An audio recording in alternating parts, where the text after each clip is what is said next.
The DoD was built as a hardware company in the industrial age. It needed to become a software-centric company in the digital age. Project Maven was about intelligence, surveillance, reconnaissance. JAIC was about everything else in the Department of Defense. And he signed out a memo within about 24 hours, the famous Project Maven memo. In a few months, we were up and running. Lieutenant General Jack Shanahan was the inaugural director of the Joint Artificial Intelligence Center, the JAIC, in the office of the DoD's Chief Information Officer at the Pentagon, responsible for accelerating the delivery of AI-enabled capabilities to expand the U.S. Joint Force advantages in this domain. Had a distinguished 36-year career. I was the director of the Algorithmic Warfare Cross-Functional Team, otherwise known as Project Maven, where he established and led the department's AI Pathfinder fielding program. When the Cold War ended, the government stopped paying attention to the emerging and disruptive technology industry that was blooming in Silicon Valley, the famous defense primes. We're still very embedded with the Department of Defense, building satellites, aircraft carriers, fighter aircraft, submarines. But something else was happening that was a direct outgrowth of the personal computer revolution. The problem was we were dealing with more information from more sources than at any point before in history.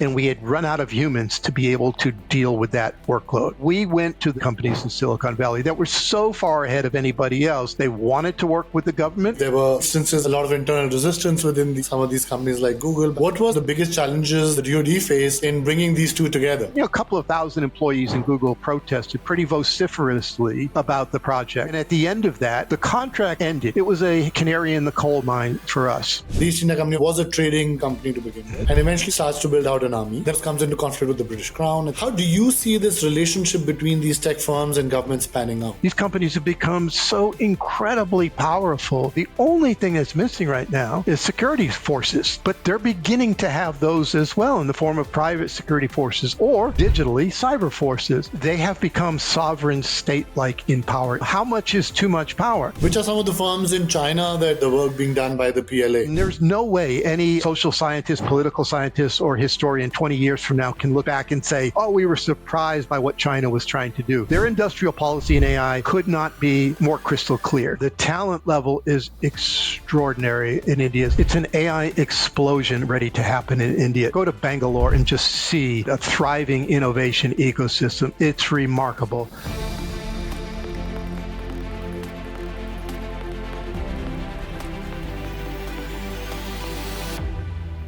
Hi, and welcome to today's episode of the Great Tech Game podcast, where we bring you some of the world's best thinkers at the intersection of technology, geopolitics, and global affairs. And today I'm absolutely delighted and privileged to have with us Lieutenant General Jack Shanahan, someone whose work I've been following for quite some time. I've benefited from a lot of his talks, his thinking around the integration specifically of AI into warfare, but broadly tech and data into warfare. And so I'm absolutely excited for our conversation today. We have the benefit of having Lieutenant General Shanahan with us today as part of our Future of Warfare series. And I couldn't have imagined having anyone better to talk about how it's being used already and where it's headed. So welcome, Lieutenant General Shanahan. Well, thank you, Anirudh. The honor and privilege is mine. I so much enjoy the way you frame these podcasts. I've been watching several episodes, and I think as we'll get into, this is a great tech game. It is a global competition. It is local. It is national, and there's so much we can talk about in everything from the future use of AI, what I would call AI-enhanced military systems, to what it means for sort of grand geopolitics and geoeconomics. So thank you so much for the invitation to join you. I'm looking forward to the conversation. My honor. So, let's maybe, given, what we were also discussing just a few minutes ago about the big picture, about the great tech game. Before we get into your work at JAIC and as part of Project Maven, I want to actually get your perspective on that big picture. What do you think today leaders, whether in the military domain, civil domain, commercial business leaders, or political leaders or military leaders, maybe are not talking about as much about, right? Yes. What is that big picture about, what I've called the great tech game, from where you've seen it. Yeah, thank you for the opportunity to talk a little bit about this. And there will be a risk of oversimplifying what I'm about to say, but it's important because I think the message will come across even if I don't get the details right, which is impossible to do in a single podcast or a video interview. So I would say that the way I look at this, at the end of the Cold War, something fundamental shifted in the United States. And I would say probably happened elsewhere around the world. But in the United States, the end of the Cold War did a couple of different things. First of all, it took the focus off of what we would call great power competition, or today something more akin to saying peer competition. And we started focusing on other things up to and including, of course, after 9/11, counterterrorism and counterinsurgency, mostly in the Middle East, but some other places around the country. So what happened when the Cold War ended is the government stopped paying attention to the emerging and disruptive technology industry that was blooming in Silicon Valley. And I use Silicon Valley because that's really where it started, but it's also useful to just use that to say other places across the country where we saw these emerging technologies develop. And these commercial tech companies benefited. I'm not saying this as a pejorative or a negative sense. They benefited immensely from not having intrusive government oversight, regulations, even interest in what they were doing. So that allowed 30 years of technology innovation to just bloom in Silicon Valley to the point where, to bring us into about 2016, where this begins to develop into the things we're going to talk more about in Project Maven in the Joint AI Center, is the government just was missing the commercial technology revolution. The defense primes, the famous defense primes, we're still very embedded with the Department of Defense, building satellites, aircraft carriers, fighter aircraft, submarines, all the things that they're very well known for. But something else was happening that was a direct outgrowth of the personal computer revolution in the 1970s and early 1980s, and that is this thing called artificial intelligence. That has come and go, as you know very well. We've gone through AI summers and AI winters, but something was really happening as they started to find all the different components of what we now call the AI stack, mostly parallel computing, mostly new, lots and lots of data, but also just getting better algorithms and better models that could rely on more data and better computing power. And they did this in the, sort of in isolation from the government. That's the good part of this. I don't think all of this would have played out the way it did without having the government sort of off their backs. The danger of that, and the very real risk of that, is we ended up with a form of what I would call technological determinism, where people in the companies in Silicon Valley were developing technologies that they thought were best for the commercial consumer. They weren't getting business with the Department of Defense. They weren't profitable with the Department of Defense. Their big money, massive amounts, some incredible amounts of money, were coming from the capital side and venture capital funding, but also the commercial consumer. So they focused on what was best for the commercial consumer, which was really what the technology companies thought would be best for the commercial consumer. And the government was disconnected from all this. Yeah. And what happened is let's say within the last 7, 8, 10 years, all of a sudden we entered a new world. We were no longer just focused on counterterrorism, counterinsurgency. We were into a peer competition. We had everything from China starting to do things that really started to alarm every administration in the United States, neither Democrat nor Republican only. It was both of them. But also the Ukraine conflict, Russia invading Ukraine, all these other things started happening that made it clear those other, what I would call halcyon days of end of the Cold War were over. And they were over very quickly. But the problem was the government was not in a position to adopt those commercial technologies for its own purposes. And it's not just the Department of Defense. I would say the intel community, all the departments of agencies suddenly realized there was something happening in the commercial world that was going to be so significant it would play into global geopolitics and geoeconomics. And the last thing I'll say about this, the way I've portrayed this, again, it's a little bit too simple for some people's liking, I'm sure. But for 30 years, there was a technology cart that was racing ahead of the twin horses of geopolitics and geoeconomics. In the past, industrial policy always meant that those twin horses were pulling the technology cart along, but it was the opposite for 30 years. So now we're trying to figure out, how does the government get back in front of the technology cart, not to stifle innovation, which nobody wants to have happen, but also to understand these two words that got out of favor in this country for over 30 years. Industrial policy. China has a clear industrial policy. I'm sure we'll talk more about that. The United States didn't have one when it comes to these technologies, so we had to do a lot of work, and it's slow work, and it's been 8 years in the making since Project Maven to reverse that tide and all of a sudden start bridging. And the industrial policy means, how do you connect your national strategic end state?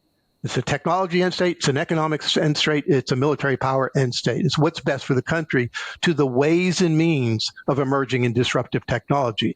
Not just the technology themselves, but how you use those technologies to help bridge the gap between the means, the ways, and the strategic end states. That is what has been somewhat painful for the United States government to work its way through just over the past, 7 to 8 years. So there's my attempt to summarize in a few minutes what I think has played out over the past 30 years or so. Yeah, no, we're going to get into a lot of the threads you've mentioned, right? The US-China competition, the defense primes versus the emerging private defense tech players, and of course the difficulties the government inevitably faces in adopting tech, especially when there's been a big gap, right? Yes. So you've brought us to about 2016-17 when Project Maven starts off, right? So let's dig deep into that. Tell us more about heading the JAIC, the Joint Artificial Intelligence Center, and the Project Maven, which is started by the Department of Defense. It seems like, and I think you've talked about it as a startup organization within the institutional bureaucracy of the Pentagon. So first, describe to us, for those who might not be familiar, what Project Maven was conceptualized as, but also maybe talk about the significant challenges that you faced in integrating those state-of-the-art capabilities, computer vision, other tech into the drone technologies, and the broader sort of set of technologies that you try to integrate into the working of the armed forces. Yeah, and there is a sequence here. So I'll start with Project Maven, and then after doing that for almost 2 years, was then asked to stand up the DoD Joint AI Center, also known as the JAIC. But to set the stage, I'll go back to Secretary of Defense, then Secretary of Defense Ash Carter in 2014, who was one of the smartest people that has ever sat in the chair in the Pentagon as the Secretary of Defense, that understood something different was happening. Well, everything I talked about a few minutes ago, he began to see and hear from a lot of people like Eric Schmidt, at the time, I think Alphabet CEO, that were informing him of this revolution taking place in commercial industry. And Ash Carter was smart enough to realize something fundamentally had to change in the department.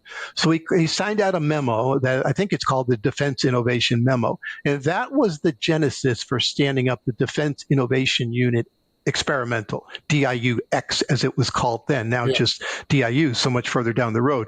And what the intent there was to bridge that gap, that valley of death between the Department of Defense, who was interested in all the standard legacy hardware systems, and what was happening in Silicon Valley, to actually put a forward outpost called DIU-X out there in Mountain View, California, to serve as that matchmaker between these new tech companies that had not been paying attention to the government and what the department's needs were. So that was the beginning of that.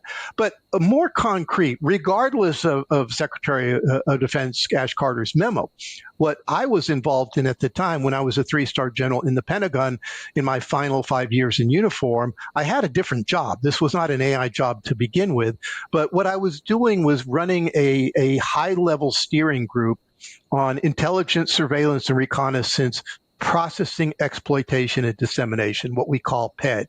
Just a fancy word for saying all these different sensors are providing all sorts of data that then needed to be turned into information, and then Intel analysts would then take that and turn it into high-quality, actionable intelligence.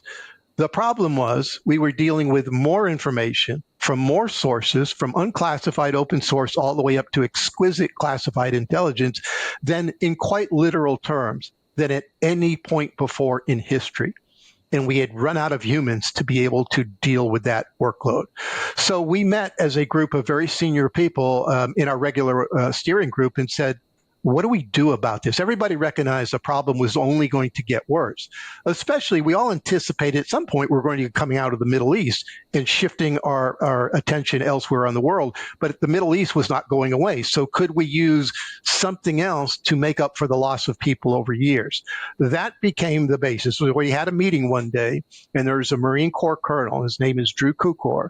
He was fairly new at the time, but he was a bulldog to say the least. And we turned to Drew and I said, Drew, figure out how do we solve this problem? Too much information, not enough human analysts. And when they do look at it, it was really mind-numbing work.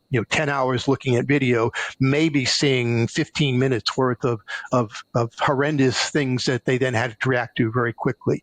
And so Drew and his number two, also a Marine Corps Lieutenant Colonel reservist, Joe Larson, went around and looked across the Department of Defense and didn't see anything. They were hearing, related to this memo Secretary of Defense Carter has signed out, hearing about these things from DIU Experimental saying there's other technologies out there, but they couldn't find it in the Department of Defense. And what they found invariably was we have it, but it's about 6 years from being really good enough to put in the field. Unacceptable for us. We wanted something within that year.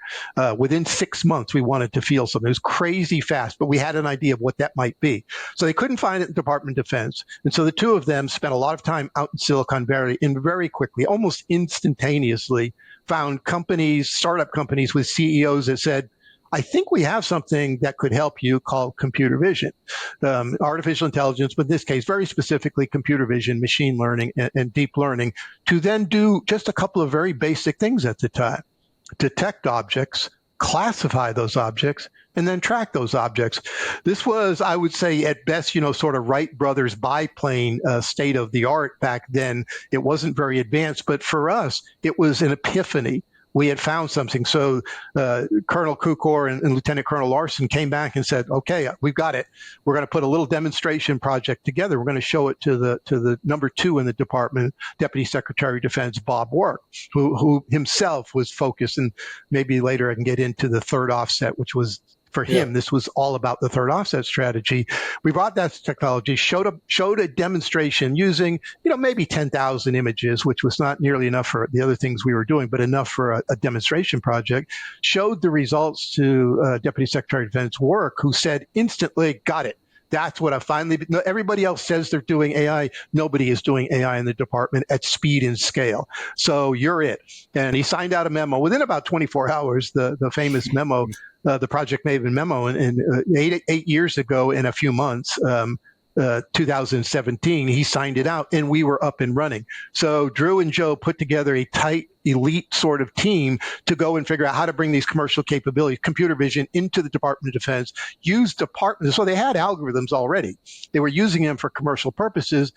They had to be repurposed for DoD use, which meant we took our DoD data, which we can get into these challenges that you want to talk about. That was the number one challenge, hands down, probably is today for most people in the government to do an AI project, is the data challenge sometimes seems insurmountable, and then began to take these algorithms, turn them into functioning models, and then field them. We fielded the first models in the combat range or combat zone of the Horn of Africa within about 8 months of standing up. It was absolutely light speed for the Department of Defense. Didn't feel like it was fast enough and the products weren't good enough, but it was a start. And we demonstrated that we could actually do not only computer vision, but we also started introducing some natural language processing, translation capabilities that would help people sort of that were there physically on the battlefield. And that was it. We were off to the races. It was hard. It was a minimal viable product. We took all the commercial software industry best practices and applied them to a place that was not used to doing anything resembling what we were doing. So this was about culture change as it was about anything else, probably more so about culture change than the technology itself. And we're working with these companies, never worked with the government before, didn't have security clearances, they just it was foreign to them, never been on contract with the government. When that was a good thing, because once they understood how hard it was to get on contract with the Department of Defense, they were ready to walk away. But we did it. And we had 4 startup companies on contract within a few months. And then, of course, Google, we put on contract for a much more challenging problem that we had to solve related to intelligence, surveillance, reconnaissance, and a special sensor on one of the platforms. And then we did that for long enough that as challenging as it was, we demonstrated enough success that I was then asked to stand up the Department of Defense Joint AI Center, the JAIC, which was designed to do all the things that we were not doing in Project Maven. Project Maven was about intelligence, surveillance, reconnaissance. JAIC was about everything else in the Department of Defense, from medical to human capital management to some warfighting sensors and so on. We can talk more about that. But that is the sort of distilled story of how we went from nothing to a startup organization that was delivering product within 8 months of standing up, and then started to do the same as they built out the Joint AI Center, which became much bigger and a little bit more bureaucratic, to be honest with you, than the very nimble, agile team that Drew Kukor and Joe Larson had formed in Maven. Yeah, so many questions. I think you touched upon a lot. Let's maybe dig deeper into the data piece, right? So when you start off Project Maven, and you mentioned there's DoD data, but then there's also, of course, commercially available data. You mentioned the Horn of Africa as maybe the first pilot project where you were looking to implement this, as you mentioned, within 8 months. Talk to us about what kind of data becomes sort of your focus at that time, and then how do you really overcome the infinite number of challenges that I can anticipate must have come across your way, whether in terms of integrating them, getting them, etc., and then making sense of them. So talk to us about that data piece in the context of those first few pilot projects you started on as part of Project Maven. Yeah, I can say that when I entered the Pentagon in 2015 as a 3-star general, the words I never thought I would ever speak in my career were data management pipeline. But we became intimately familiar with what data management pipeline was all about. That is the sine qua non of any AI project. It starts and ends with data, and it really never ends because you're always trying to update AI models that you've already fielded. You have to sustain them, and that's a separate challenge that we can get into a little bit in the form of continuous integration, continuous deployment. But what we found was, all right, so we have a commercial company that's got a very good, very high performant AI algorithm, but it was built on whatever they built it on, was not built on the data that we had available to us. So if people have asked, well, why did you start with the Middle East when isn't North Korea, China, higher priorities? Well, at the time, people were dying in combat in the Middle East. So that was a great urgent need for us. But two, that's where the data was. We had hundreds and hundreds of thousands of hours of full motion video. And that's what we started with. We call it FMV. Where is it coming from? It's coming from drones. And at the time, we were talking about Reapers, MQ-1s, Predators, and MQ-9 Reapers, and then eventually Global Hawk, which is a little bit different challenge in terms of the imagery it produces. But we had so much imagery already available. Sounds good, but the problem was it was not ready for, as we'll say in the colloquial term, it was not ready for prime time. It had to be collected. It had to be cleaned. It had to be curated. It had to be stored.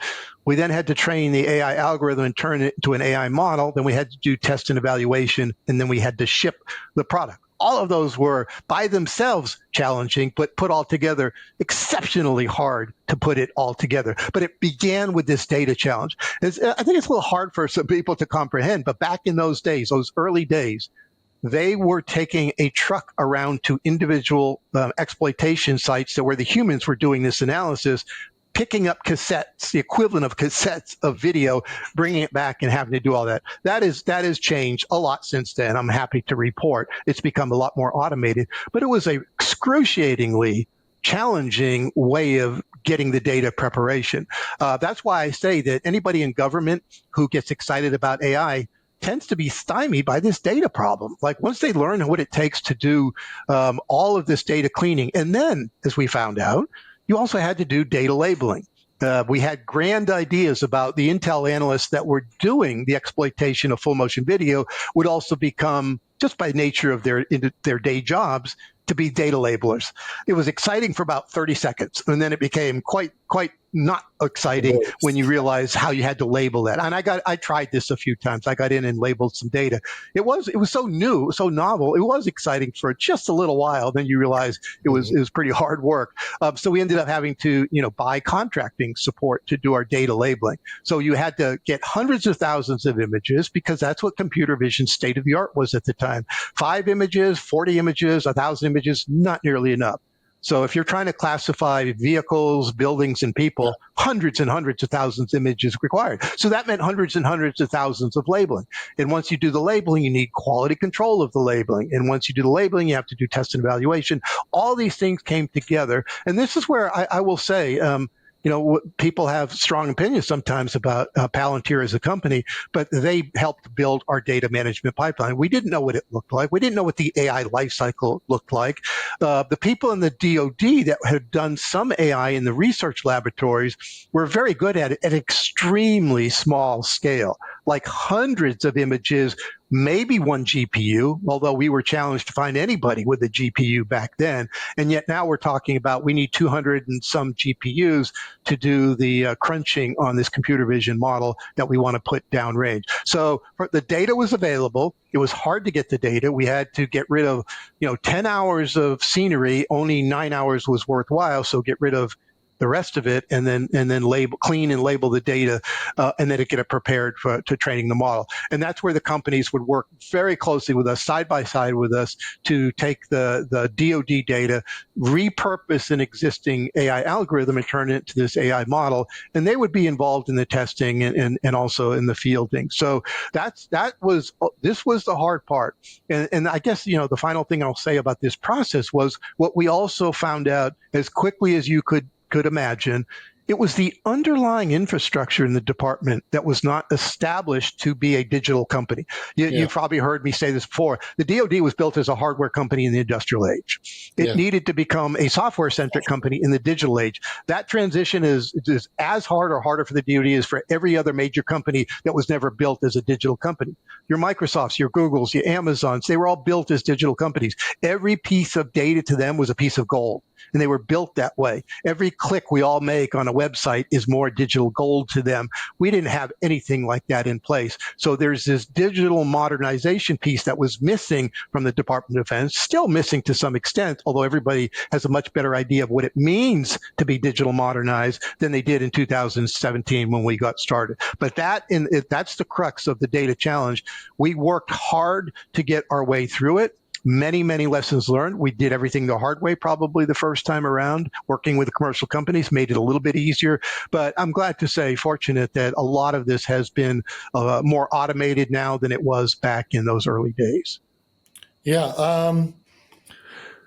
Talk to us about these private firms, right? So you mentioned how, of course, they had not, many of them would not have worked with the government before. I believe there were, some instances at least of a lot of internal resistance within some of these companies like Google back in the day. What were some of the sort of practical and some of the biggest challenges that you faced and those companies faced, and the DoD faced in bringing these two together, right? Because as you're rightly saying, that was a big part of that journey for the DoD to become the digital modernized version of itself that it needed to become. Yeah, when I mentioned one of the biggest things we were working on was changing the culture. So our deliberate strategy, I saw two things that I would say in terms of our deliberate approach to doing this was, one, commercial first was our philosophy.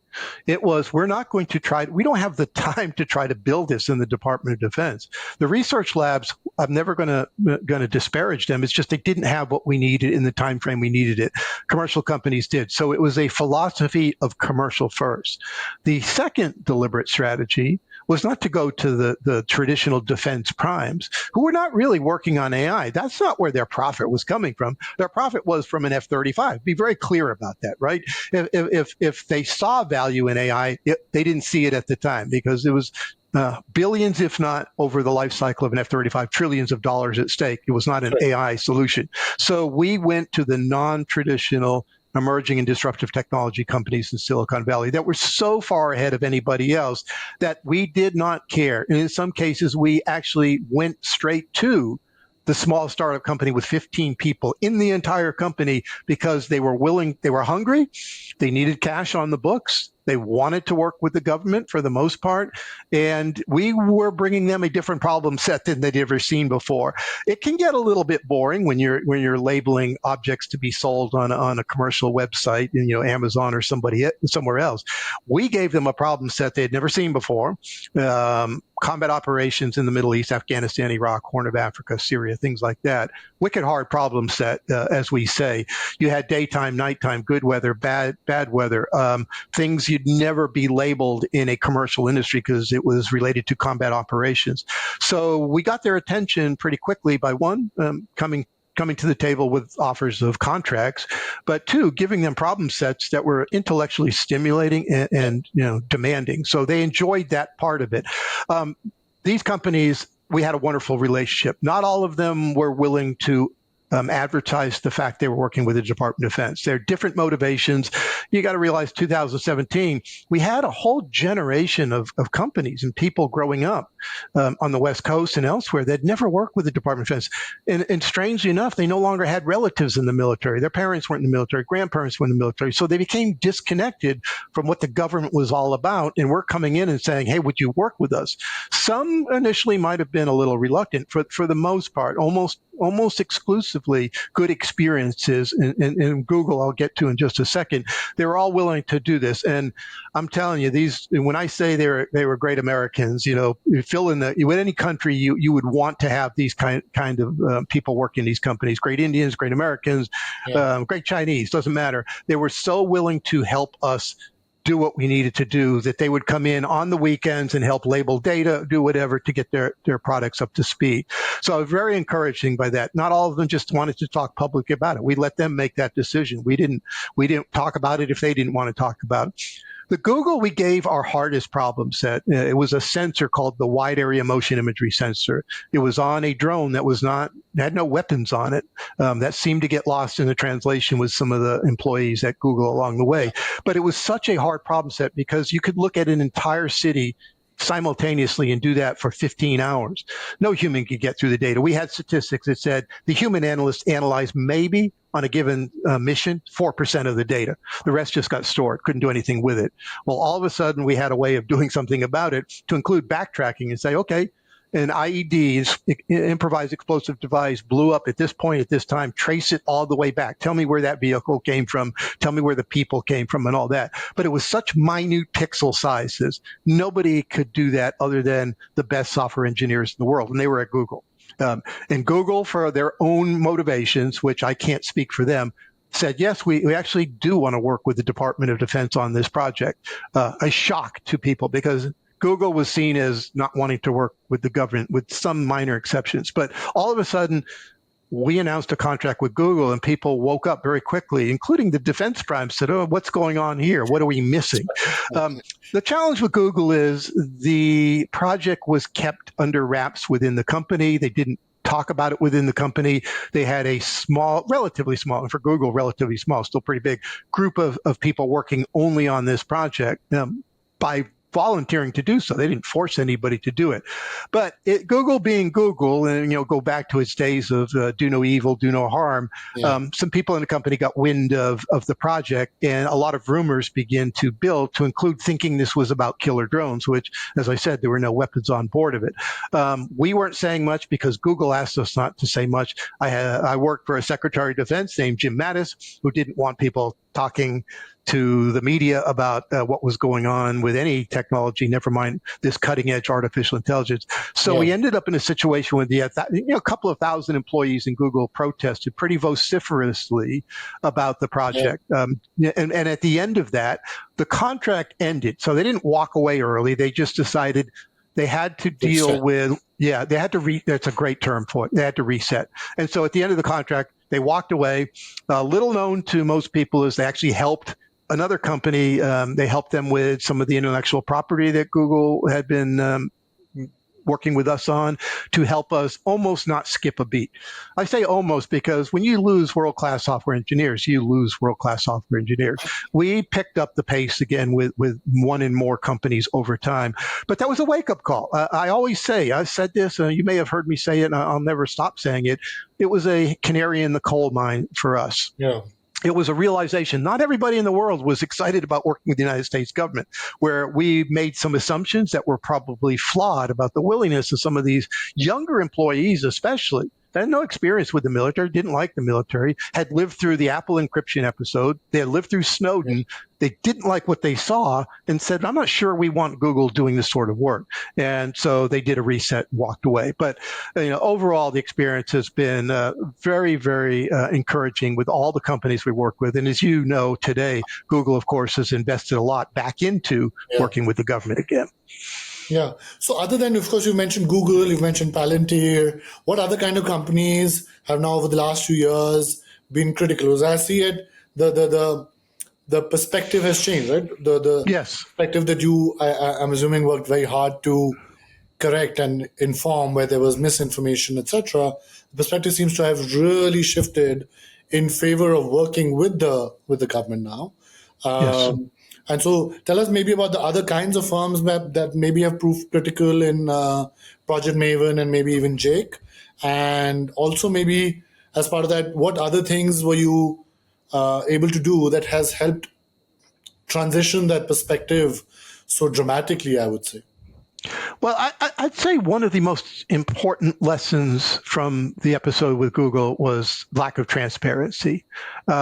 I think it's important for the U.S. government, Department of Defense, to be more transparent without revealing operational sensitivities. But we did learn by not talking about this and bottling it up, it was not helpful to our overall objectives. So I think just to be more transparent about why we're doing this in the first place. What is the purpose of AI to begin with? As I say, our purpose was pretty clear. We believed and believe in principle today, this idea of algorithmic warfare, that AI will help improve the effectiveness and, I would hope, efficiency, but effectiveness first and foremost in every Department of Defense mission, from undersea to outer space and all points in between, to include, cyberspace to electromagnetic spectrum.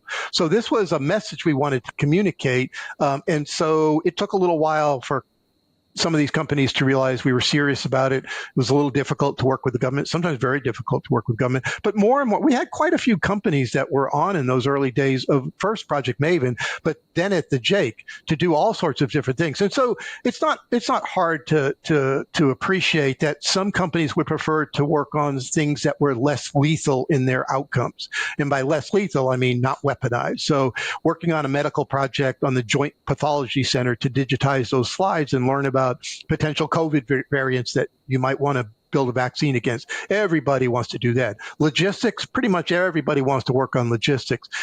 Capital management, human talent, everybody's willing to work on that. Whereas where some companies draw a line internally is, okay, are people potentially going to die as a result of these models? Well, that's a conversation that every company has internal with their board of directors if they're big enough, but CEO and the employees decide what process they want to go through to review each of these individual projects that we would propose. We found very little resistance, to be honest with you. By the time I got to the Joint AI Center, companies were interested in working with the Department of Defense. What really changed, and this is beyond anecdotal evidence, I mean, this is straight from Silicon Valley, is Ukraine changed a lot of minds very quickly. Russia's invasion of Ukraine showed we're serious about this. Russia is invaded a sovereign country, took their territory, and Ukraine was fighting back. And a lot of people suddenly decided it was worthwhile to work with the U.S. government and with the government of Ukraine, by the way, to be able to resist the aggression from Russia. So that was a pretty fundamental change. But then also, I think what you're suggesting is the last couple of years, it's changed even more in the respect that there are now these technology companies that do never want to claim the mantle of being a prime, but it feels like we're heading towards this new prime idea, the Palantir, Andurils, Shield.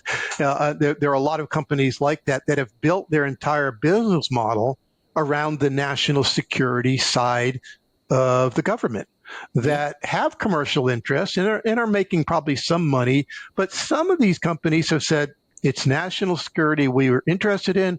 That's going to be our business model. It's hard for a small company because it's so hard to get on contract with the government. If you don't get cash in your books in the third quarter, fourth quarter, you may be at risk of going under. So these are the big companies that have bigger checkbooks and that have bigger reserves of cash and can kind of wait a little bit longer. But I'm seeing that more and more today. And then finally, this other development, which is really encouraging in my mind, is the defense primes, one, are doing a lot more with AI internal to their own companies in the form of internal research and development. But also now, some of these companies are willing to partner with startup, smaller companies, sometimes medium-sized companies, in figuring out how to balance the defense prime world that these companies have been masterful at. Right? They have people with security clearances. They know how to work the security clearance system. They have facilities. They've been through all the intrusive government regulations and oversight. They know contracting better than anybody on the planet. But what they don't know as well is how to be agile and nimble as these young startup AI companies. So those partnerships have been impressive. I get a little concerned sometimes that maybe the bigs will buy out the smalls and just take the talent, not the tech. That's what happens sometimes in capitalist world. But I am seeing more of that, and I am seeing more interest within the big companies of bringing AI into their own products via their own research and development. Yeah, and as much as I think what you started off as your mission with Maven and then JAIC of transforming how government was becoming more agile and adopting technology from Silicon Valley, broadly defined. I think the last few years have shown how much Silicon Valley is also, I think, adapting now. You see VC firms that have specifically hired partners focused on this, right? Revitalizing America, the national security mission of America. You have, of course, Palantir's CTO talking about, how much that talent needs to be integrated. I believe maybe six individuals have also been just joined, as they put a uniform on, and I think lieutenant colonel rank, even though they're still serving in their commercial companies, which is very interesting. Yeah, so to me, it's almost like the integration is happening at multiple levels and in both directions, right? So it's not just that the government and the DoD has been transforming, but I think the Silicon Valley and that tech world is also really adapting. Yes, that is excellent way of describing what's happened. And really, the acceleration has been over the last 2 years for a lot of different reasons. One, the China threat is very apparent to everybody. But I do want to mention, because of one, your audience, but two, how much he meant to me, was the first chief technology officer I hired into the Joint AI Center is Nan Mulchandani. Second generation. India probably has more fans on LinkedIn because of his current job as the CTO of the CIA. I think he'll be giving that up at some point in the near future and probably going back into figuring out how to do another company. Nan's just that type of person. But his view of the world was a view of the world we didn't have in the JAIC. We didn't have it in Maven. We sort of borrowed it from some of the companies we were working with, but he brings it in from Silicon Valley. Never worked in the government. As I say, not really tongue in cheek, honestly, that he didn't have any of the bad habit patterns that come with working in our government. He was go fast. I will say break things, although that wasn't quite our motto, but it was move fast, use commercial software best practices. He had been in cybersecurity. He'd been, president, CEO, founder, all those things that you would want someone to do. And we spent many, many days together on a whiteboard where me sort of educating him about the bureaucracy known as the Department of Defense, what warfighting was all about, what this crazy thing called Joint All-Domain Command and Control was, where then he would educate me on all the things that were second nature to him, but was a language that was foreign to me. Things that every commercial company does from the day they start, but we were not doing in the Department of Defense. So I think the synergy of us working together was so incredibly powerful. It changed the organization from the day he showed up until the day he left. And I know he's been doing the same thing at the Central Intelligence Agency. You just don't have that sort of talent available in a lot of places in the government. As you said, it is better now because a few people have now put on a uniform as reservists and will be helping the government in the uniform side, and then they'll go back to their so-called day job in commercial tech industry. That's going to make both better. Because one, the commercial industry needs to understand the problem sets we're talking about in combat operations and logistics operations, all those other things that are part and parcel of the Department of Defense. But also now there's more people in the government that will begin to understand. Yeah. And I'll use the term that's used in commercial industry. Non is a 20x, right? He's worth 20 other people just by coming in and having a different way of approaching a problem set. So that is what I hope we see a lot more of. It's not one or the other. It's not talking past each other. It's working together to solve common problems. Yeah. Let's now, Lieutenant General Shanahan, let's maybe get into, we've talked a lot about, I think, the pieces that have gone into Maven, the talent, the data integration, bringing the private and the public sectors together. But now let's talk about the impact that this has had. Right. You mentioned Ukraine was a turning point in the relationship between the private tech firms and the DoD. So let's talk about maybe Ukraine, and then you can choose to talk about maybe some of the other battlefields that have since opened up, both in the Middle East and beyond. How has Project Maven now, looking back, performed in terms of actual outcomes? Right. In Ukraine, did it really end up giving an edge? And if it did, what were those specific pieces in which it gives the forces on the ground that edge that maybe you had envisioned 6, 7, 8 years ago, right? And then maybe similarly in the Middle East. But talk to us about how those outcomes have played out from where you stand.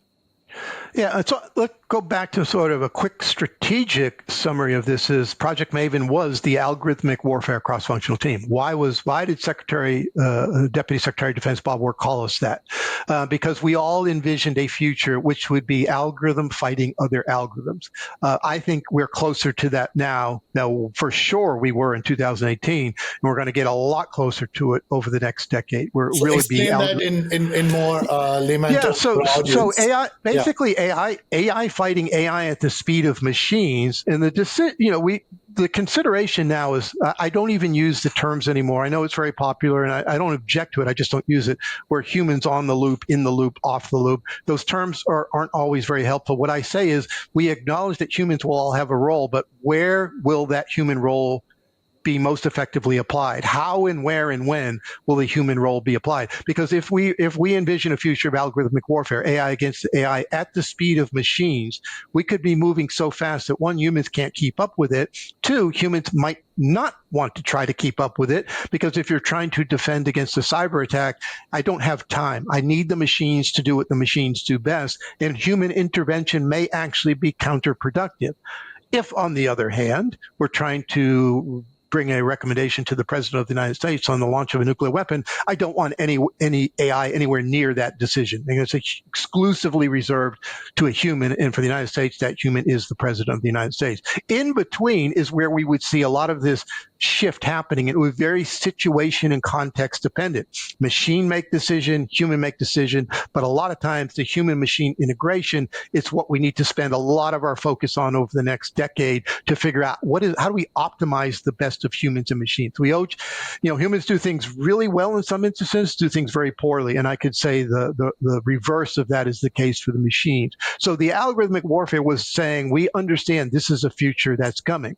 And I mentioned Bob Work because I did want to come back to this. He called it part of the third offset strategy. I don't want to get into all the details of the first and second offset, but there are ways that the United States preserved its strategic advantage against a very capable adversary. So in the 1950s, it was battlefield nuclear weapons. 1970s and 80s, and culminating in Desert Storm, was stealth and precision. Very, very precise weapons and massing effects that way. And so what he was questioning is, how do we preserve that in this future technological digital age that we saw coming? For him, Project Maven was not AI for AI's sake. It was a pathway to a more intelligent and autonomous Department of Defense. What we're seeing play out in Ukraine right now, I think Bob Work would say, well, maybe with some caveats, but largely what he envisioned in the third offset strategy is AI being used for autonomous and intelligent swarming networked capabilities. That was his orders to us always, where I love what you're doing, but it's not just about intelligence. It's about this Department of Defense. Well, the problem with that, of course, is we have adversaries now that can get access to the same technologies almost as fast as we can get them because they're open source and they're coming from commercial industry. But I would say, if I were to say, how does Project Maven look today? It's taken 8 years, but I would say I'm very pleased in some respects that it has finally scaled in the manner we hoped it would. You never know when you start these projects because the innovation would never come from us in the Pentagon. We knew that. We would never pretend that we knew how it would best be used. What we wanted to do was ship product to the user in a minimal viable product form, let them play around with it, break it, tell us how to improve it, and then we would iterate to make that better and better. So we found some innovation happening, very creative things happening by the users on the other end of the field, so to speak. And then we didn't anticipate some of that. We anticipated some other things. But what we've seen today is it's being used globally. It is being used in European Command in support of the conflict in Ukraine. And mostly it's the things I talked about earlier in computer vision. So target identification being number one. So discovering targets at a speed that was not possible with just humans poring over imagery, looking at maps, whatever. Similar to, despite the criticisms of, I will just say similar in principle to what we see with Israel in Lavender and Gospel and Where's Daddy. It's about finding things that you could then nominate as targets. And then somewhere in there, a human makes a decision whether or not to strike it as a nominated target. But the target identification is so much faster with machines because that's what computer vision is designed to do. It's designed to help find signal among noise. And it does that extraordinarily well. That's really computer vision is all about. But now you're starting to see that as the baseline, the foundation for these capabilities, but also natural language processing. And now we're also seeing large language models potentially being brought in to help the human decision maker work through problem sets. Mostly still in experimental stage, but I think we're going to see more and more of this integration over the next few years, probably within the next year, of integrating large language models, frontier models, reasoning models with sort of these traditional forms of artificial intelligence. So we're seeing this with Palantir, of course, with Maven Smart System playing sort of a key role, bringing in other companies to help add additional capabilities to where it exists. And we're seeing this in Indo-Pacific Command, Southern Command. All these commands are beginning to get access to these same Maven-like technologies, not necessarily Project Maven per se, but all these things we hope would begin to change are beginning to change. So I'm very encouraged by that. I'm very discouraged by the fact that the department is still not moving nearly fast enough in these technologies.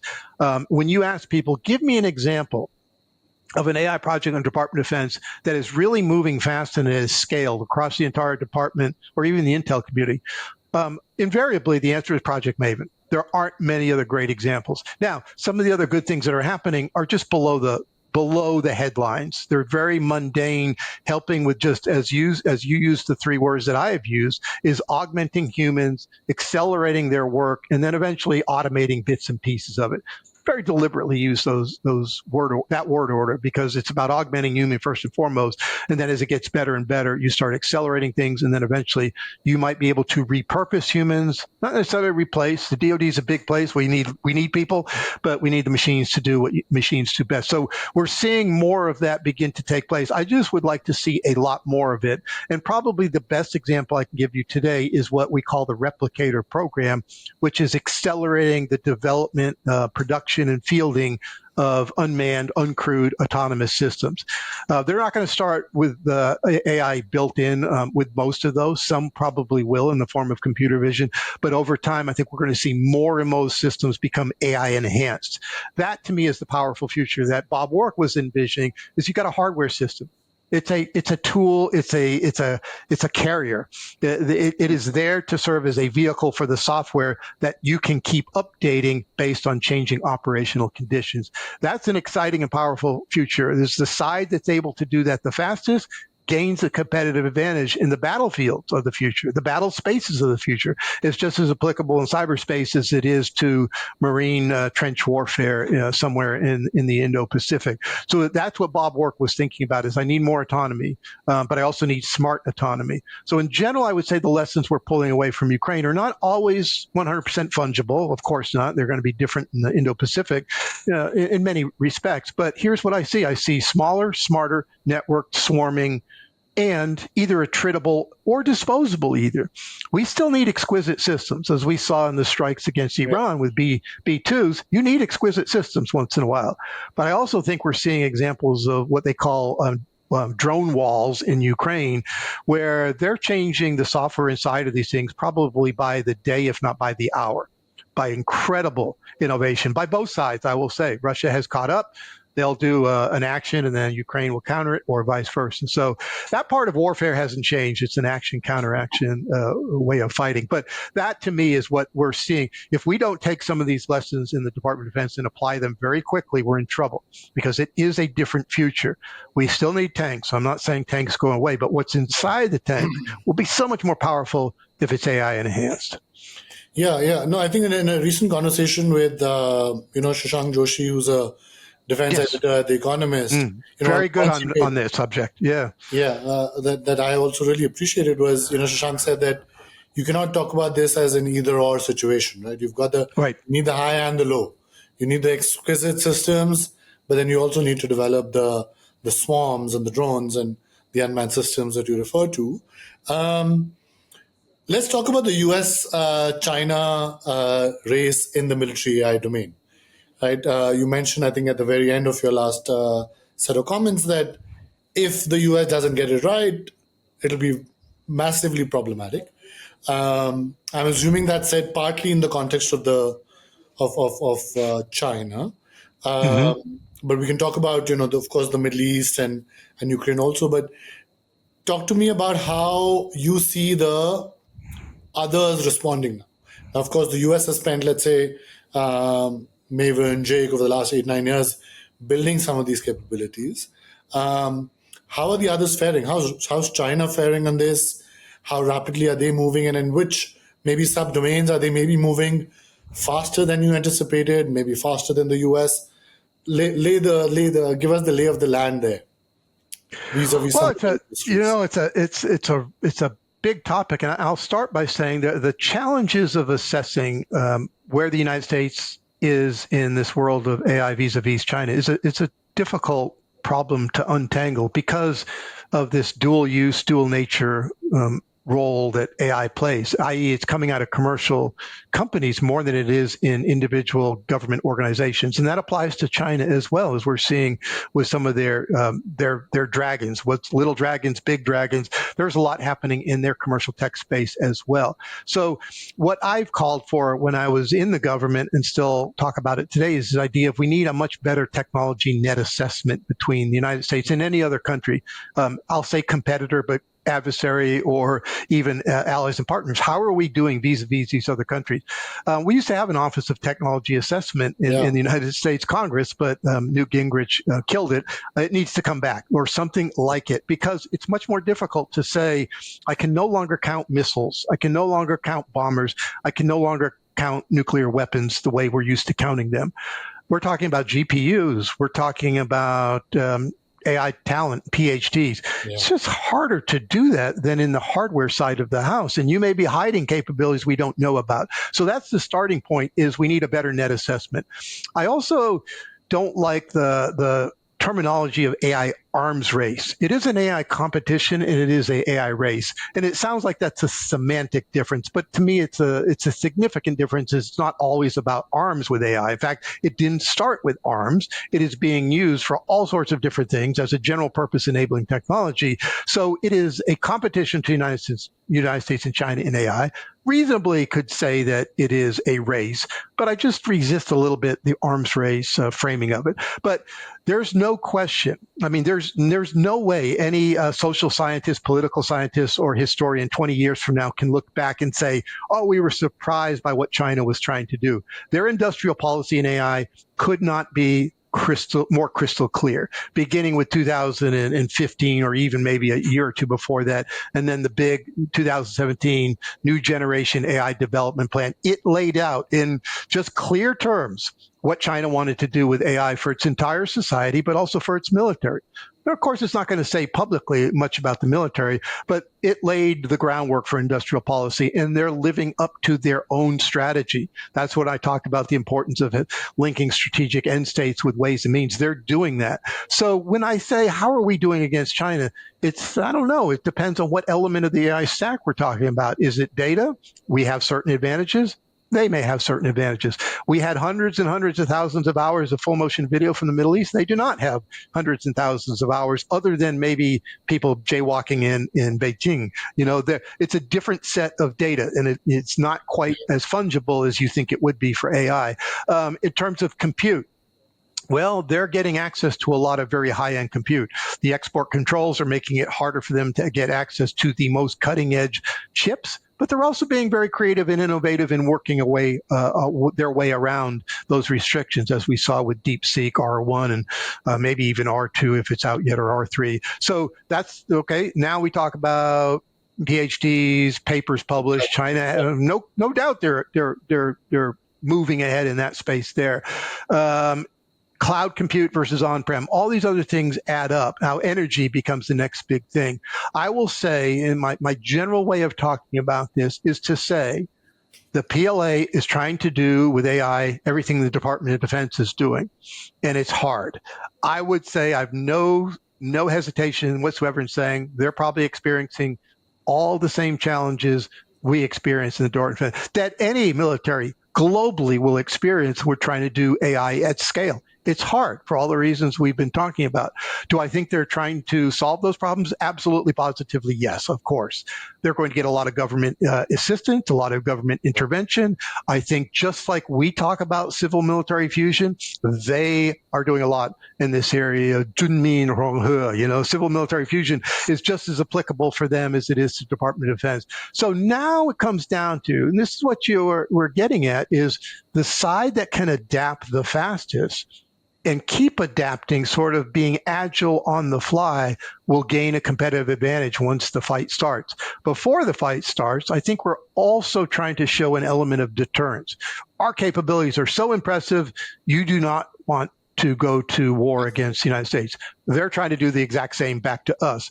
And now we're into this, international relations world of security dilemmas and strategic stability and mutual suspicion. And this, what I get concerned about is the risk of an escalatory spiral where we're assuming the worst of each other without having all the evidence and the facts to back up those suspicions. And the next thing you know, maybe we're racing to field technologies that are still untested, unproven, and potentially even unsafe, which is why I'm such a fan of sort of the international dialogues to work our way through these problem sets. But I will not say that anybody definitively has this advantage over the other. We could talk, for days, as some of our commercial technology companies do, about AGI, artificial general intelligence, superintelligence. I don't pay much attention to that. I talk about advanced AI. And they're working on advanced AI. We're working on advanced AI. I'm sure Russia is trying to work on advanced AI. Ukraine's working on advanced AI. The point is, how do you actually use these technologies in new operating concepts? What's your warfighting concepts, and how are they going to change with these technologies? How are you going to reform your organizations, redesign them to fight in a digital age? That's going to take a few years to work through, if not decades. So I don't give any side one big advantage over the other, but I will say there's no question the United States wants to keep its foot on the accelerator and stay as far in front of China as it possibly can, understanding that they're always trying to catch up. I do want to say that, we rely on our creativity and innovation, and the young soldiers, sailors, airmen, Coast Guard, Space Force on the front end are going to come up with very creative ways of using these technologies, but we have to give them those technologies to be able to do that with. And I would expect the PLA. There are different conversations they had about how much they may trust those capabilities to empower at the lowest possible level. We love empowering at the lowest possible level. Will the PLA be as interested in empowerment down at the tactical level? I don't know yet. Some evidence suggests maybe, some evidence suggests maybe not. But these are all things we're going to have to learn as both countries continue to accelerate their development of these systems over the next few years. Yeah, we've of course talked about the Palantirs and the Googles and the Andurils and various other private tech firms, right? That in addition to the defense primes that have been around for some decades now, are powering at least that private tech innovation piece for the US. Which are some of the firms in China that you would highlight that maybe are supplementing the work being done by the PLA? Yeah. A lot of attention gets placed, rightfully so, on the state-owned enterprises. But I would also say now in China, what we're seeing is a very healthy innovation ecosystem in the commercial tech space. The argument can be made that the government can force the commercial company to do whatever it wants the company to do. I'm not here to dissect that argument. Logically, we could say some things like that could happen in the United States as well, but there's no doubt at all that commercial tech companies in China are also coming up with solutions in AI that were unanticipated just a few years ago. So it is a blend of sort of government intervention when required, to include the capital piece of it. There's also a venture capital ecosystem in China that has been quite effective in helping fund some of these commercial companies. And, behind the scenes, I think the companies that are demonstrating the successes, like the DeepSeeks or Huawei, will always get government investment if the government thinks it's in the government's best interest. So never forget, their end goal is the government system is sort of the system it is. And if they think they need a commercial company to develop capabilities, they will make it apparent that they will invest in them and want them to go in a certain direction. So Baidu, Tencent, they're sort of almost becoming legacy companies. And now these other Zhipu and DeepSeek, there's now at least 5 or 6 that are seen globally as leading edge AI development companies, both on the computer vision and natural language processing, but now on frontier and reasoning models. So I think what we're going to really be interested to see it plays out over the next couple of years is how our respective militaries are integrating all these capabilities together. What I have said, and I don't say this just by making it up myself, what I'm listening to is the experts in the technology industry that are saying probably the next big thing that's coming for our respective militaries is this embodied AI idea of where we start crossing the digital to physical divide. We put computer vision, NLP, or natural language processing, frontier or reasoning models together with robotics and autonomy, and now AI agents that are taking human instructions and executing in the physical world. How each military around the world does that, I think, could represent, I'm not going to claim it's going to be the breakthrough that wins or loses the next war, but I would say the militaries that figure out how to do this most effectively will have a big advantage. Bring some risks with it. There, as you mentioned at the very beginning of this, this idea of ethical principles or ethics principles, really important, because we still have to remember international humanitarian law. The United States is the law of armed conflict. We still abide by the principles that have governed warfare throughout its history. Those don't go away. So we ought to be wary a little bit of going so fast we forget about that aspect of it. We do the necessary tested evaluation. We decide we're using these systems in responsible ways, especially lethal autonomous weapon systems, which will be able to make life and death decisions depending on exactly how they're built. But I do think this idea of embodied AI, commercial AI agents are still a little bit shaky in terms of their performance, but it's getting better by the day. So I think in the next couple of years, we're going to see this between the PLA and the DoD. There'll be a little bit of a race just in this area. Yeah, I want to come back to the risks that you started talking about a little bit. But before I go into that, I wanted to ask you, are you seeing a churn in the civil-military fusion complex in China? Much like we've spoken about the primes and the new tech firms in the US, are you seeing that both in terms of integration of private tech innovation into China, the way, let's say, DIU has done, JAIC has done, Maven has done, are you seeing that happen in China a lot more now, learning maybe from the successes of Maven?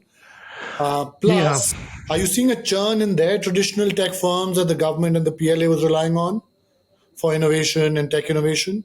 Are you seeing that churn of new firms emerging in a massive way also? Or is that looking different from the way it's been happening in the US for the last 8-9 years? No, I think there are similarities. And I'll say, I know this comes across maybe almost humorous, but it's deadly serious. I just don't think you would see a Google Project Maven episode in China. It wouldn't play out that way. Really? Either the company would just never work with the government, or once it started working with it, they would not walk away from it without the company going away. I don't see how that would happen. Yep. But there are commercial tech companies, I'm sure, in China that have commercial applications that are not working with the PLA and have no interest in working with the PLA.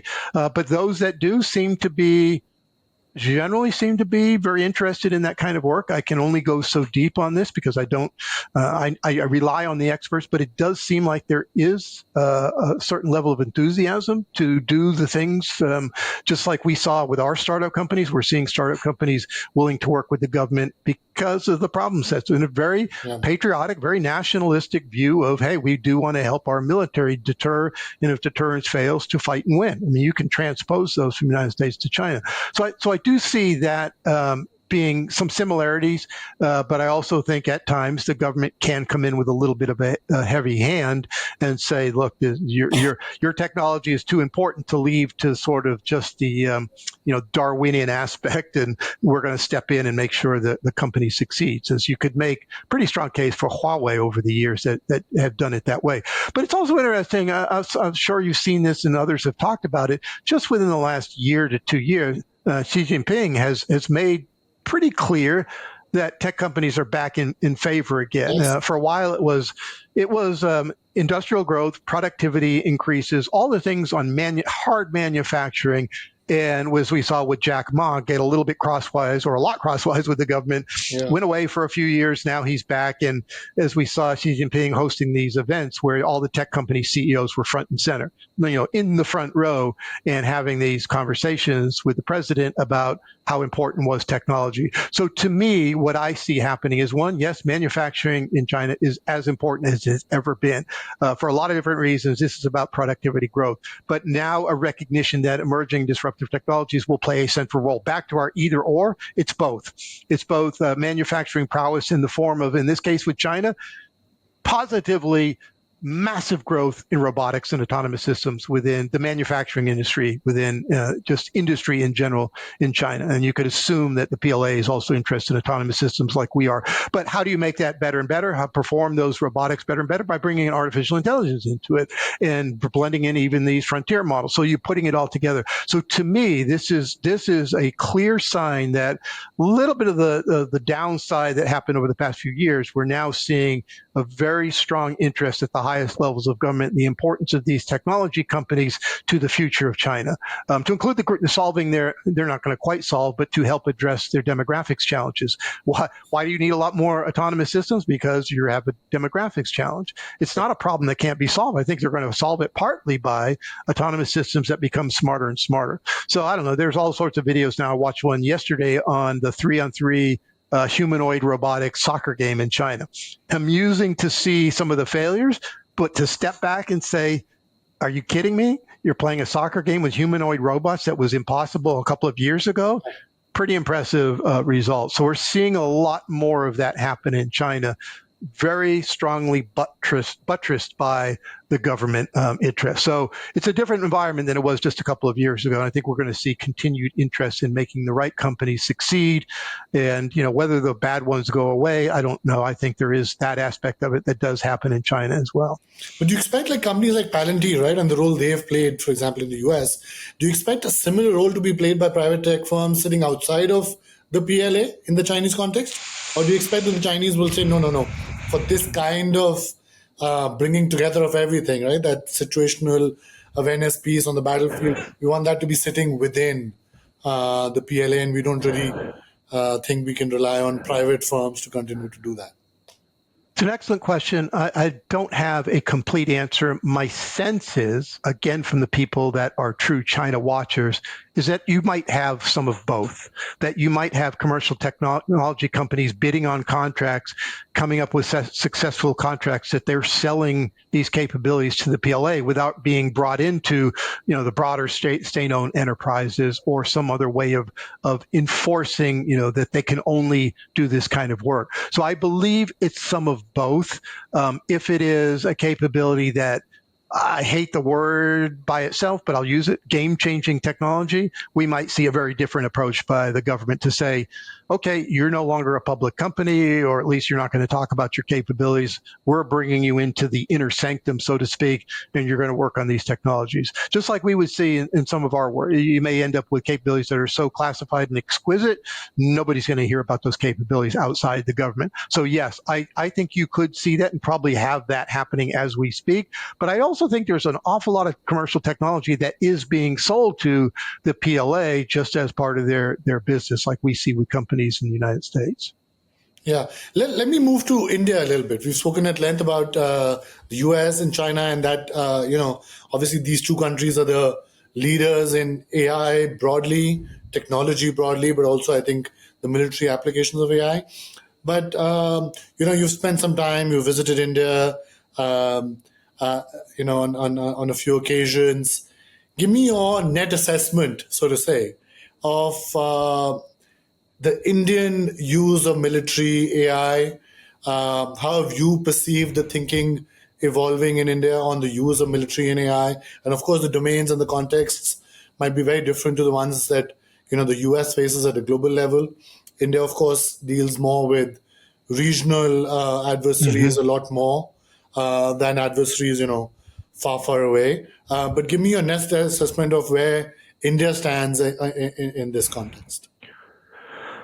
I'm very bullish with some reservations. The bullish part in me is it's an AI explosion ready to happen in India. It is incredible. Go to Bangalore and just see. You talk about a thriving innovation ecosystem. It's remarkable. There's so much that's there for the taking. Everything from the data piece of it, with the size of the country, data.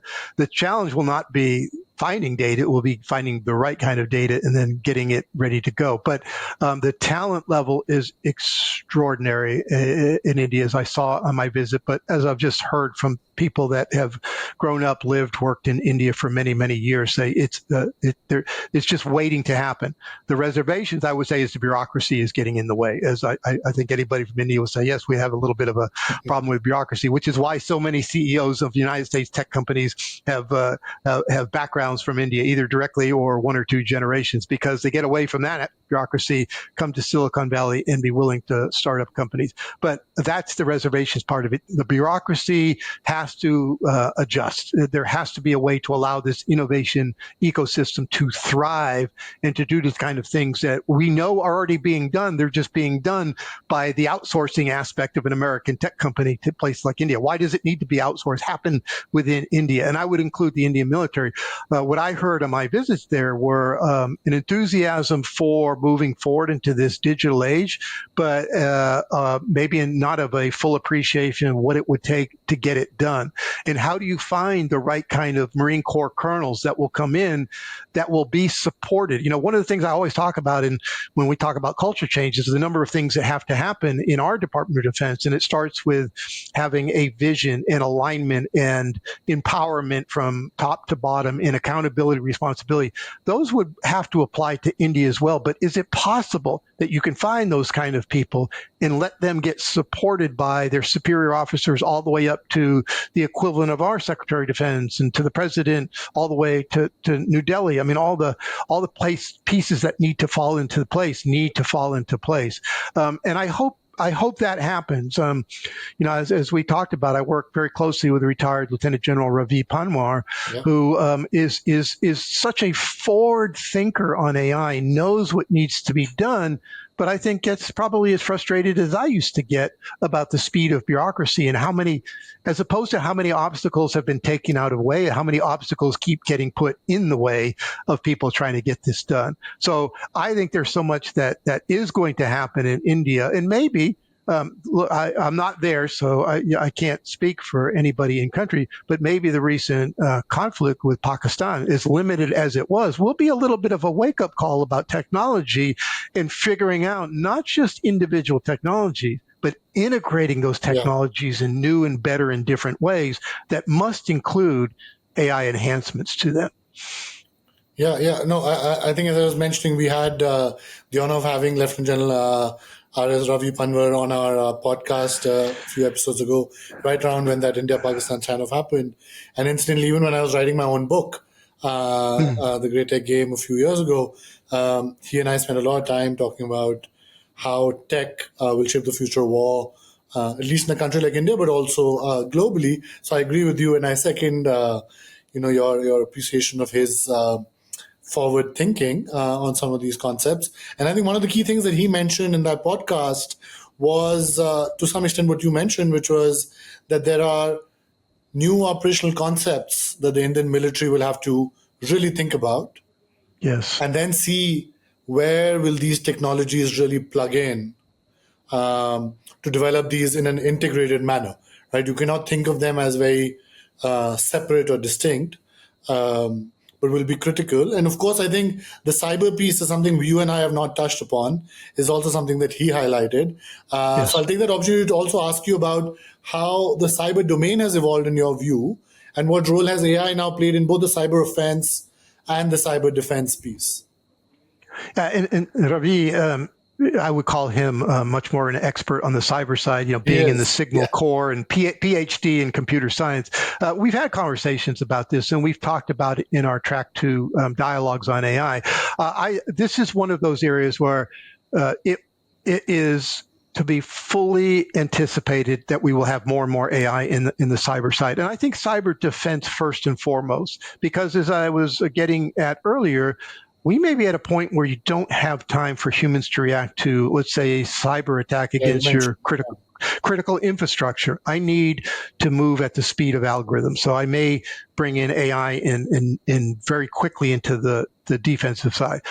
I think there's opportunities for the offensive side, which is very sensitive for all countries to talk about cyber offensive capabilities. But I don't think you can have a conversation about cyber without also looking at how AI could enhance offensive cyber capabilities. That, as we're seeing now with some of these frontier models, in some ways so incredibly interesting, but also some risk involved, is you can then ask these reasoning models, how would I best hack into, give it a piece of software or industrial control system, whatever it is, and potentially get a very good answer back from these models that could help anybody from a teenage hacker to a nation state learn where your critical vulnerabilities are. And they're very good at that. Despite the guardrails that have been put in place, you can get around those guardrails if you really know what you're doing. So I do see that offensive cyber operations with AI enhancements is coming, and it will be part of the future. So what I think we're going to see is quite honestly,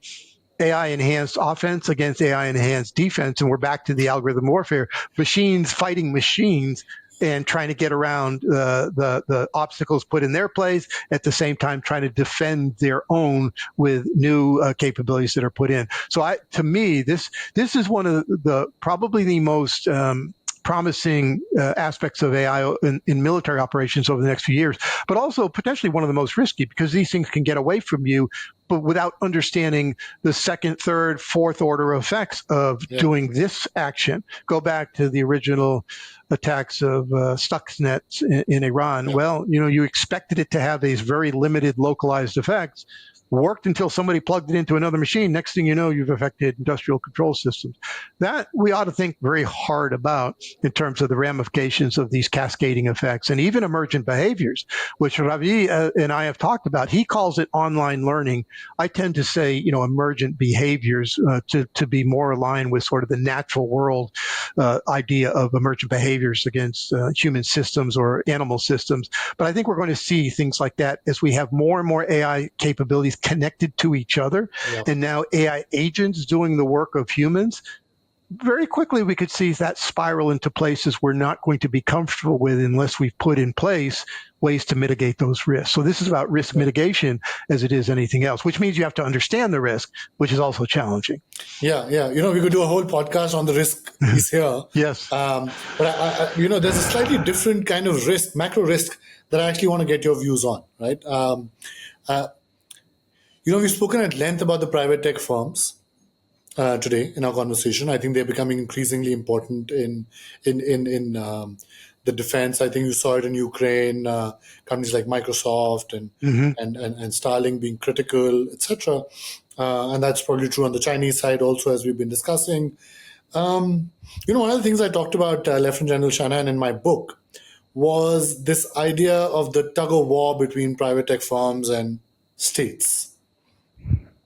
And this idea of, how in the past, like, this is not a new relationship. The state versus private actor relationship is an old conversation, old debate.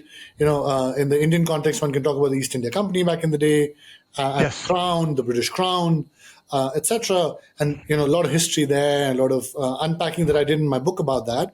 But what I want to ask you is, when I wrote the book about 3-4 years ago, that time when we talked about the rise of these tech firms vis-a-vis their power and their influence and their capabilities vis-a-vis the capabilities of states or nation states as we've understood them for several decades and governments, a lot of people would say that no, these firms are powerful, yes, they're economically powerful, yes, but they're not really, they don't really have armies, they don't really have a military aspect to them.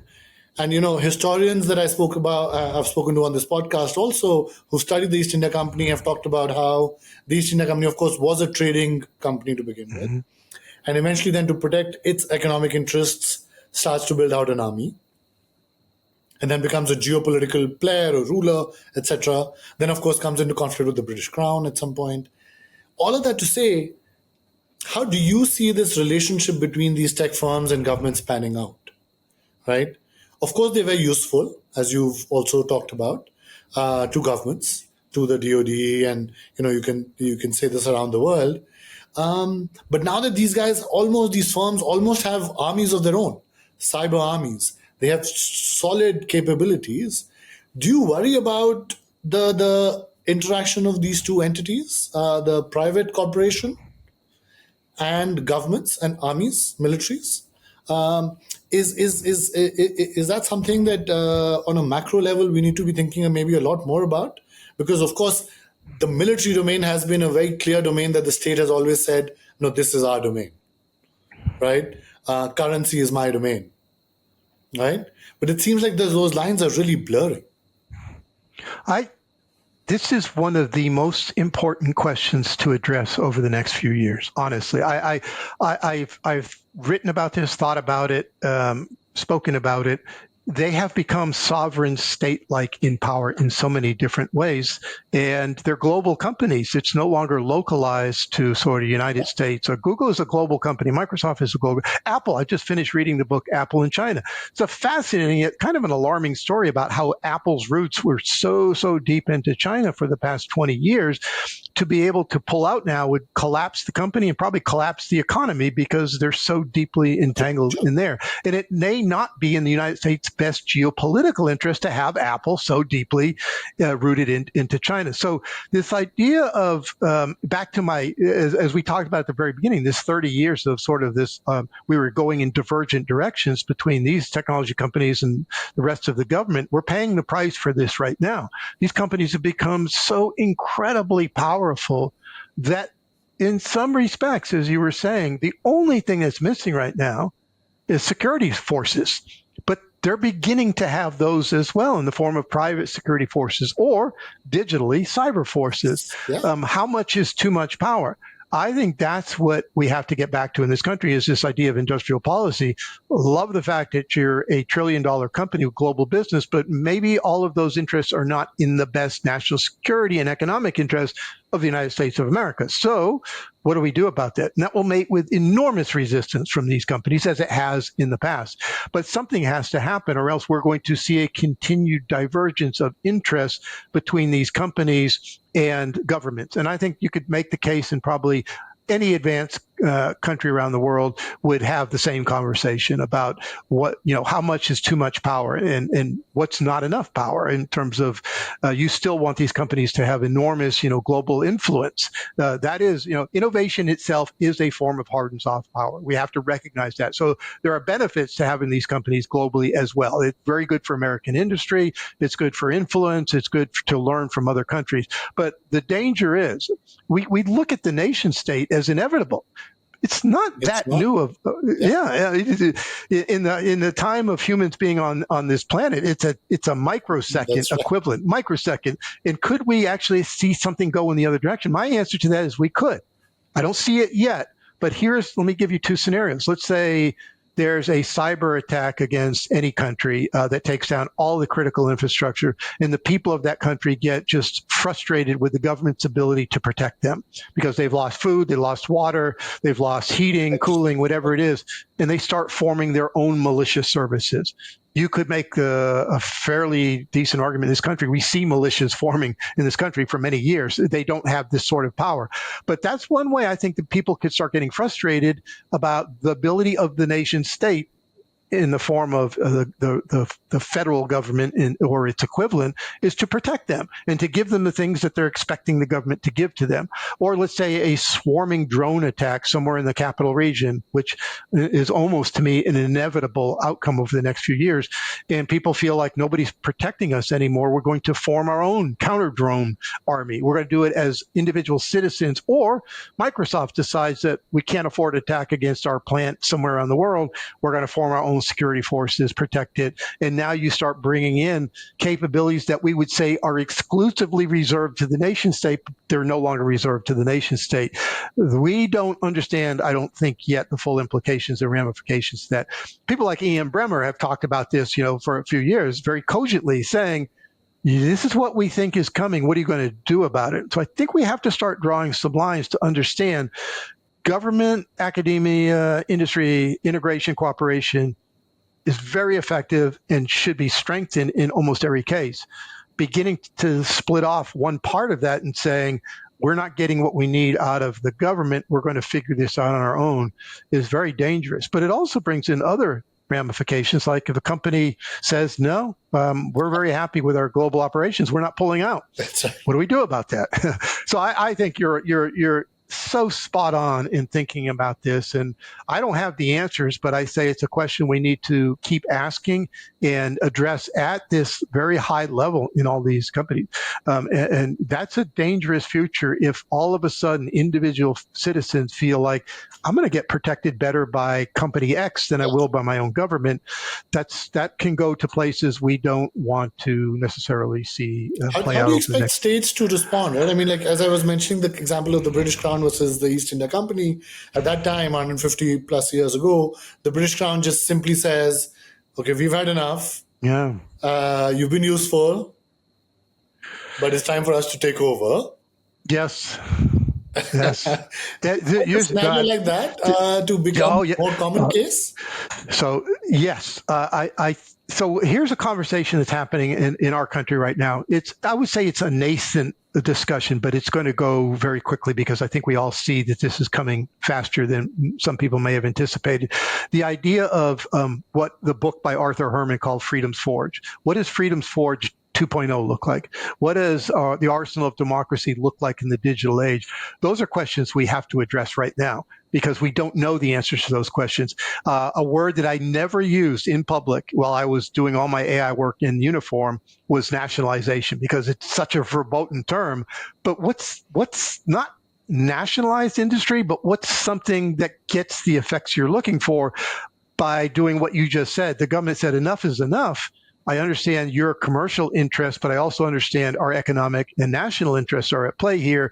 We're going to take some fairly dramatic action to make sure we get the results we're looking for. If we do that in cooperation with the companies, fantastic. We all are for that. But in some cases, it may be unilateral intervention.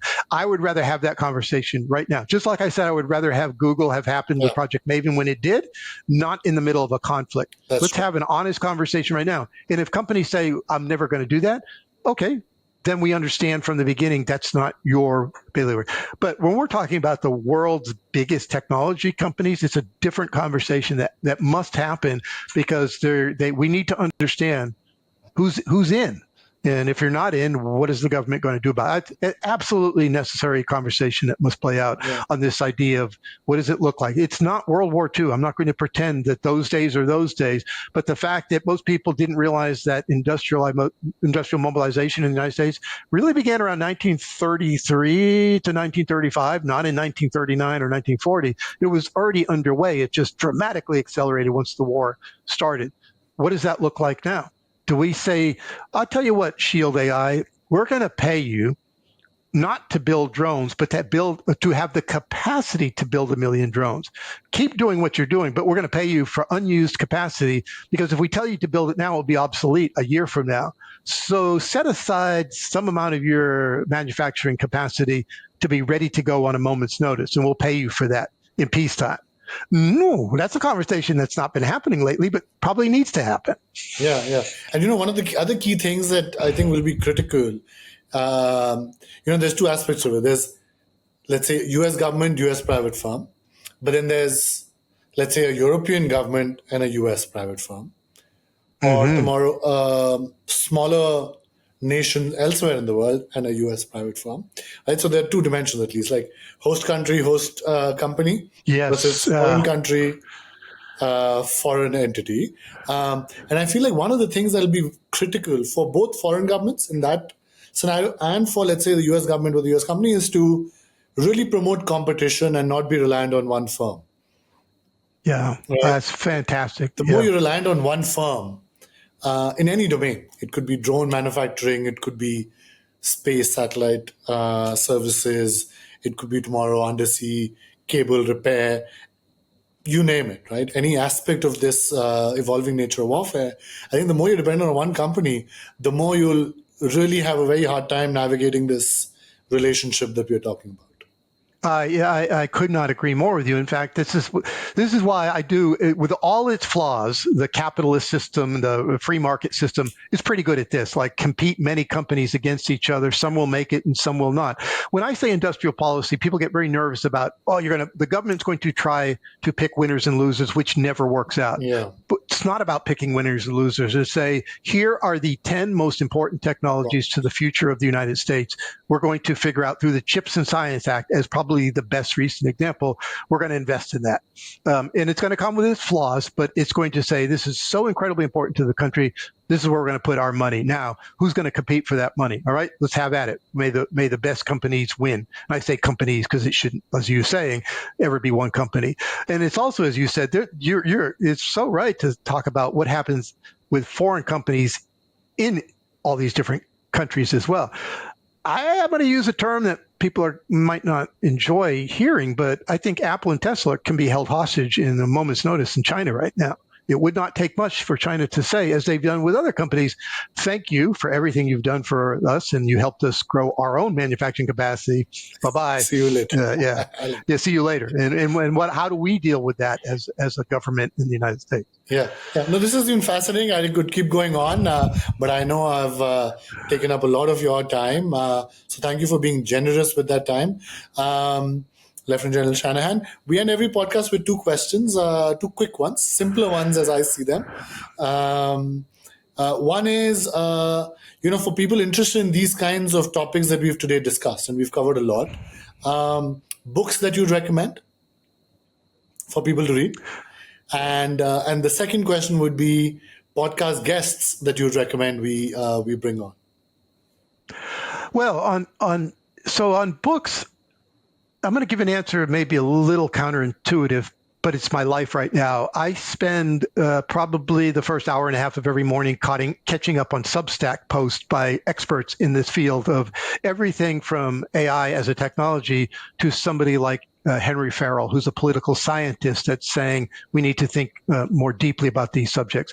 I read a lot of books, so I'm not trying to not answer the book question, but there's so much in the social media space on very serious people writing about this that I also spend a lot of my day just understanding what's the latest and greatest technology. I just finished a wonderful book about Huawei as a company, which is, again, a fascinating look at a company that was not directly tied to the military, although the founder came from the military. So you can question, how much of a connection there is over the years of its stunning growth.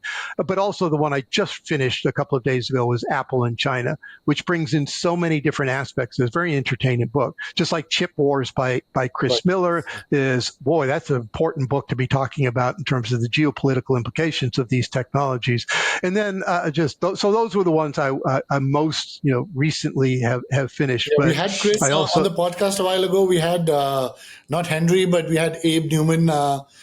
Abe Newman. So their book on weaponized interdependence is how I found out about Henry, and now I read his every post he makes so closely because he's getting into the broader geopolitical and geoeconomics implications of these technologies. So Henry and Abe, that book is a wake-up call for a lot of people that didn't understand what do we mean when we say weaponized interdependence that happened in real time as we played out during COVID. And I'm also trying to work my way through right now a book about by Joseph Tarigian, I think, on Xi Jinping's father, who was a legitimate player in his own right in the Communist Party in the pre-war and post-war era. That's a little bit hard to get through. It's pretty dense material. But so I'm trying to learn as much about China as I am about anything else. But on technology, I spend most of my time right now just on Substack. AI Con is a good recent book that I just finished because it gives you a different view of these technologies from a more skeptical, maybe even pessimistic view. But less pessimistic, but still a little skeptical, but very well balanced is AI Snake Oil. So there are a lot of books out there on AI. I try to always balance the utopian, dystopian. I'm somewhere squarely in the middle of all this. That's what I said in my book, that I'm not a tech optimist. I'm not a tech pessimist. I think I'm a tech realist. That's right. Yeah, a realist. So, and then to answer your other question, I think anybody that you can have on that is at the intersection of tech company, former government, and maybe even a little time in academia would be very welcome to have on. I know there are people that worked in Project Maven in the Joint AI Center and now, follow on with CDAO, Chief Digital AI Office, that are backing companies like Palantir, Anduril, Applied Intuition, Scale. Those would be people, if they're willing to come on, that are always helpful to hear from because they've seen it from the hard bureaucratic challenges of one end, but to the agile, nimble, let's move fast, break things aspect of commercial tech industry. I think those are the ones that will have the broadest viewpoint. And of course, if you could ever get Nandan, Inamul Chandani, I would put him very near in my top of my list because he would speak to an audience that would be very welcome to his message, but also can talk only so much about his CIA time, of course, but he can talk about his DoD time and what he wrote based on that, which is idea of digital modernization. How do you adapt to digital age? And I think he'll be available, be available in the not too distant future, and you could have him on. Yeah, no, these are great recommendations, and I think I'm going to change my, question for next time, and I'll credit you for that. That I'll stop asking for just books, but I'll also start asking for people's preferred Substacks. And we also do our own Substack now because I think I would agree with you that now I think there's a lot of real wealth of insight and information on a much more real-time basis that one would get from Substacks more than necessarily books also. So I'm going to adapt my question and I think I credit you for that adaptation of the question. But Rand just came out with one within the last few days on AGI, just AGI, but it's a practical view of AGI because I get frustrated by definitions of AGI. But Rand it's just started, and I think they've had 2 postings so far. They're very good by people that I know and trust, that's what Rand comes at it from, a Rand viewpoint as opposed to somebody that's in commercial tech industry. Yeah. What are non-US based Substacks that you follow closely? I swear I'm up to 50 different ones. So I don't, sometimes I don't know the origins of the creators, but they're not all US. I can assure you of that. No, this has been great. Thank you so much, Lieutenant General Shanahan. It's been a privilege. It's been fun. And it's been good brainstorming about, I think, the big picture, how that's evolving. And of course, also delving into so much of detail at the micro level. And I think that's something you've done brilliantly. I think even in previous talks I've seen to manage to talk about and set out the bigger context, the bigger picture, where things are going, but also be, I think, very insightful about how practically and how at the micro operational level things are impacted by tech and AI. So thank you so much for taking the time, and of course, if travels bring you to India again, I hope that we'll get to meet in person in India. But otherwise, I'm in the US often, and Oh, you're good. in DC. Oh, I'm in North Carolina, but I get up to DC all the time. Okay, so as part of my work with the Carnegie Endowment, I'm also in Oh, yes. Yeah. often, and so I'm hoping that we'll get to meet in person soon. I hope so. But until then, thank you so much. No, thank you so much. And thank you for the very insightful questions to ask, but also what you're doing with this series, because it's such the perfect time to be asking and addressing and trying to get some answers about, I think, some of this globe's biggest questions related to technology, geopolitics, and geoeconomics. So thank you for having me on and for what you're doing. So my pleasure.